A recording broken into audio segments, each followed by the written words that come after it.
कि आपको देश में चल रहे कोरोना वैक्सीन अभियान में भी देश की मदद करने के लिए आगे आना है।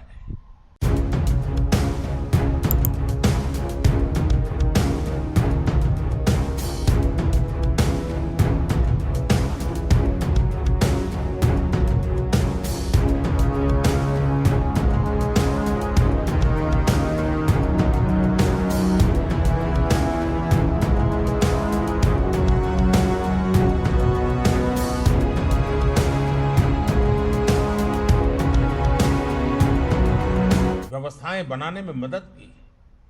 आरोग्य सेतु ऐप को जन जन तक पहुंचाना हो या फिर कोरोना संक्रमण से जुड़ी दूसरी जानकारियों को लेकर जागरूकता,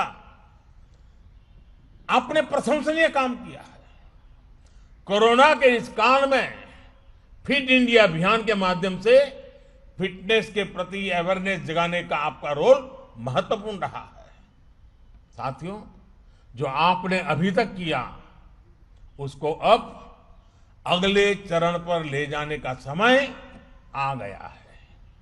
और मैं ये आपसे इसलिए कह रहा हूं क्योंकि आपकी पहुंच देश के हर हिस्से, हर समाज तक है।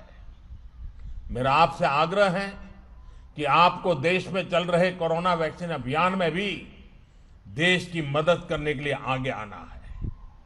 आपको वैक्सीन को लेकर सही जानकारियां देश के गरीब से गरीब और सामान्य से सामान्य नागरिक को देनी है।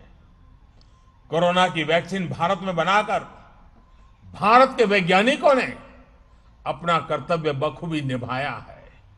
अब हमें अपना कर्तव्य निभाना है। झूठ और अफवाह फैलाने वाले हर तंत्र को हमें सही जानकारी से परास्त करना है। हमें ये याद रखना है कि हमारा गणतंत्र इसलिए मजबूत है क्योंकि ये कर्तव्य की भावना से संकल्पित है। इसी भावना को हमें मजबूत करना है। इसी से हमारा गणतंत्र भी मजबूत होगा और आत्मनिर्भरता का हमारा संकल्प भी सिद्ध होगा।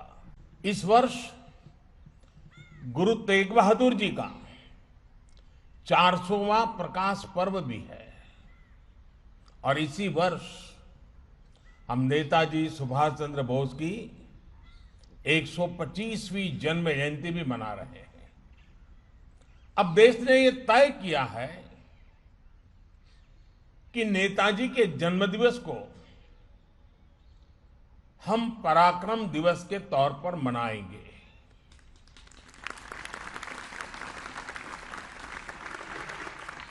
कल पराक्रम दिवस पर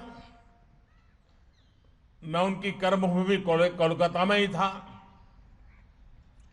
आजादी के 75 वर्ष, गुरु तेग बहादुर जी का जीवन, नेताजी का शौर्य, उनका हौसला, ये सब कुछ हम सभी के लिए बहुत बड़ी प्रेरणा है।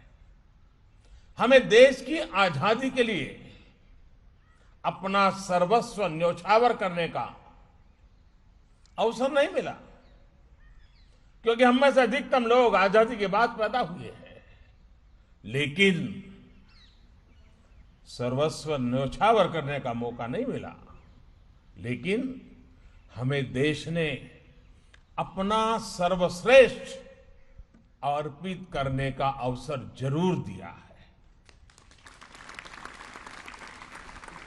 हम जो भी देश के लिए अच्छा कर सकते हैं, भारत को मजबूत बनाने के लिए कर सकते हैं, तो हमें करते ही रहना चाहिए।